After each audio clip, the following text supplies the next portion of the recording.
MSc part 2 semester 4 paper 3 nature product and heterocyclic compound. त्यामधला आपण nature product start केलेला आहे पार्ट. नॅचर प्रोडक्ट 3 आपला फर्स्ट युनिट जो आहे तो कंप्लीट झालेला आहे. सेकंड युनिट आपण नॅचर प्रोडक्ट 4 जो आहे तो स्टार्ट केलेला आहे. इन दॅट आपण सिंथेसिस बघत आहोत विटॅमिन B1 किंवा B2 जे आपण ऑलरेडी बघितले आहे. विटॅमिन B1 असेल, B2 असेल, B6 असेल, ओके, विटॅमिन E असेल. ह्याचे सिंथेसिस आपण ऑलरेडी बघितलेले आहेत. आपण न्यू सिंथेसिस आता स्टार्ट करणार आहोत. Firstly synthesis of vitamin K1 from the 2-methyl-1,4 naphthoquinone and phytoleucine. In that firstly quinone आपण घेतला आहे. नॅफ्थोक्विनोन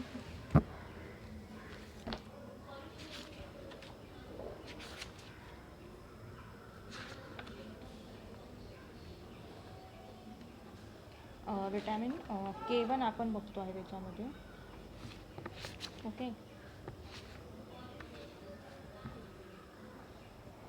हे सिम्पल सिंथेसिस आहे आणि एकदम स्मॉल सिंथेसिस आहे विटॅमिन K1चं जे आहे ते. फर्स्टली आपण सम इन्फॉर्मेशन बघू vitamin K1ची.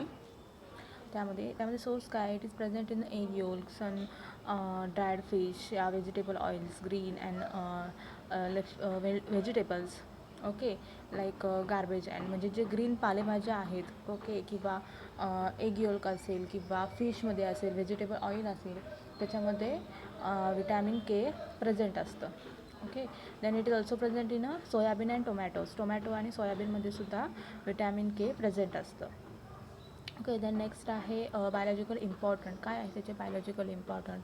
The vitamin K has some role in the blood coagulation mechanism. It also useful for the prevention of post operative hormones and in patients will observed endurance, okay. Then similarly in enhance the capacity of a specific proteins to deposit the calcium in bones and kidney. These are the some biological information about the vitamin K, okay. Now let's start the synthesis of a vitamin K1 from the 2-methyl-1,4 naphthoquinone and the phytol. okay, firstly आपण बघतो आहे तो 2-methyl-1,4 naphthoquinone आहे. तो react कशाबरोबर केला आहे, फायटॉल बरोबर react केलेला आहे. काय करायचं आहे यामध्ये, फक्त H2O जो आहे तो रिमूव्ह करायचा आहे. ZnCl2 and benzene as a solvent. So फक्त H2O रिमूव्ह करायचा आहे. H2O रिमूव्ह केल्यावर काय होणार आहे, विटॅमिन K1 फॉर्मेशन तयार होणार आहे, ओके. सिम्पल सिंथेसिस आहे, 1 स्टेप मेकॅनिझम आहे. फक्त पहिले रिॲक्टंट लक्षात ठेवायचे. काय आहे पहिले रिॲक्टंट, 2-methyl-1,4 naphthoquinone प्लस फायटॉल. ह्या दोघांमधून काय करायचं आहे, H2O रिमूव्ह करायचा आहे, ओके. काय करणार आहे यामधून, इथे जो हायड्रोजन आहे, हायड्रोजन प्लस फायटॉलमधला OH ग्रुप आहे तो फक्त यामधून काय करायचा आहे, रिमूव्ह करायचा आहे. काय होणार आहे ते, formation of carbon bond formation and synthesis of formation of the vitamin K1. Very simple mechanism आहे, एकदम सिम्पल आहे. फक्त रिॲक्टंट लक्षात ठेवा, H2O रिमूव्ह करा आणि formation of vitamin K1, okay. Then next is the synthesis of penicillin G. Penicillin G formation करायचं आहे, सिंथेसिस करायचं आहे.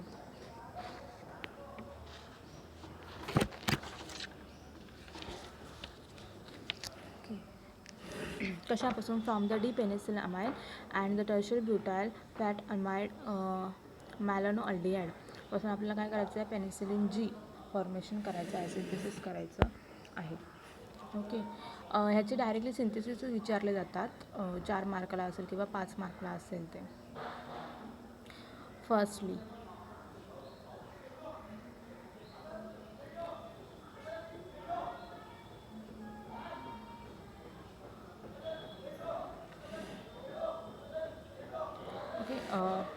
फर्स्टली काय करायचं, सेम पहिल्या याच्यामध्ये H2O रिमूव्ह करायचा आहे. डिपेनिसिलिन अमाइन आहे, ओके, आणि अमाइड आहे, ओके. त्याच्यामध्ये काय करायचं आहे, H2O जो आहे तो रिमूव्ह करायचा आहे.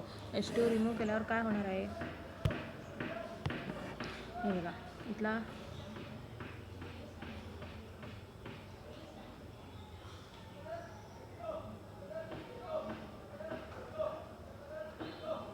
H2 रिमूव्ह केल्यावर काय होणार आहे, इथला NH, इथला NH2 दाखवला आहे, इथे एक HSH जो एक आहे तो, आणि इथला एक H, आणि हा इथला O. ओके, म्हणजे काय होणार आहे, इथे एक NH राहणार आहे, H राहणार आहे, S आणि CHO काय होणार आहे, बॉन्ड फॉर्मेशन होणार आहे.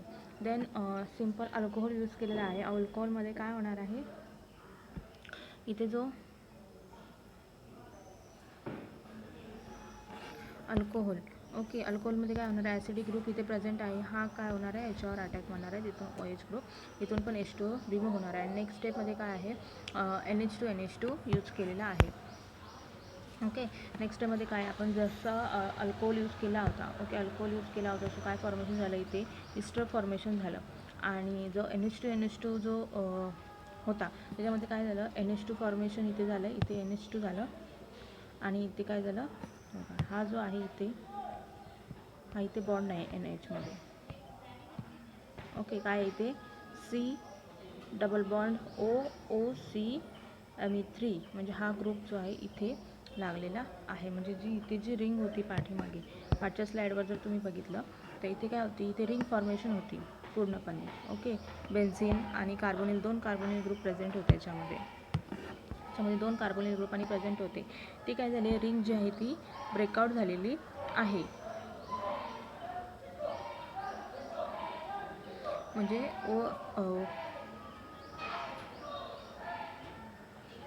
इथे काय झालं, NH2 फॉर्मेशन झालं, इथे NH2 फॉर्मेशन झालेलं आहे. ओके,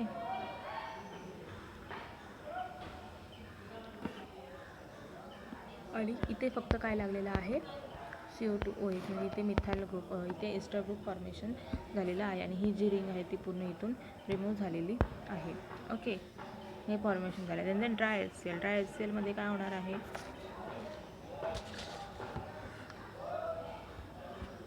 COOH फॉर्मेशन होणार आहे. इथे जो मिथाइल ग्रुप होता, इथे काय झालं, ॲसिडिक ग्रुप झालेला आहे. इथला जो बॉन्ड आहे तो NHचा तो ब्रेक करायचा आहे. ओके, इथे बॉन्ड नाही आहे. आणि देन नेक्स्टमध्ये ट्रायफिनाइल क्लोराईड यूज केला आहे आणि बेस यूज केला आहे. आता बेस काय करणार आहे, प्रोटॉन अब्स्ट्रॅक्ट करणार आहे. ओके, आणि ट्रायमिथाइल म्हणजे नायट्रोजनचा अटॅक कशावर होणार आहे, नायट्रोजन अटॅक करणार आहे ट्रायमिथाइल फिनाइल क्लोराईडवर, तो इथे जॉईन झालेला आहे. ओके, आणि परत इथे जो नायट्रोजन इथे ब्रेक नव्हता, इथे काय केलं, बॉन्ड नव्हता, तो नायट्रोजनने OHवर COOHवर कार्बोनिलवर अटॅक मारला, OH ग्रुप इथून निघून गेला. ओके, देन H2PD आणि HCl. H2PD काय करणार आहे, NH2 मध्ये CN नायट्राईलचं कन्वर्जन NH2 मध्ये करणार आहे. ओके, म्हणजे इथे जो नायट्राईल ग्रुप होता त्याचं काय झालं, NH2 मध्ये कन्वर्ट झालेलं आहे. देन परत क्लोराईड, ॲसिटिक क्लोराईड यूज केलेला आहे. तो काय करणार आहे, नायट्रोजनची लोन पेअर आहे, attack to this chloride, Cl group बाहेर हा इथे जॉईन झाला. म्हणजे हा जो फॉर्मेशन झाला तो 16DP आहे, आणि NaCO3 is Na formation. Okay, म्हणजे काय, पेनिसिलिन जी फॉर्मेशन इथे झालेलं आहे. म्हणजे आपण दोन त्याच्यामध्ये सिंथेसिस बघितले. Firstly is a synthesis of a vitamin K, and second is a synthesis of a penicillin G. Okay, mechanism स्वतः ट्राय करा, प्रॅक्टिस करा. थँक्यू.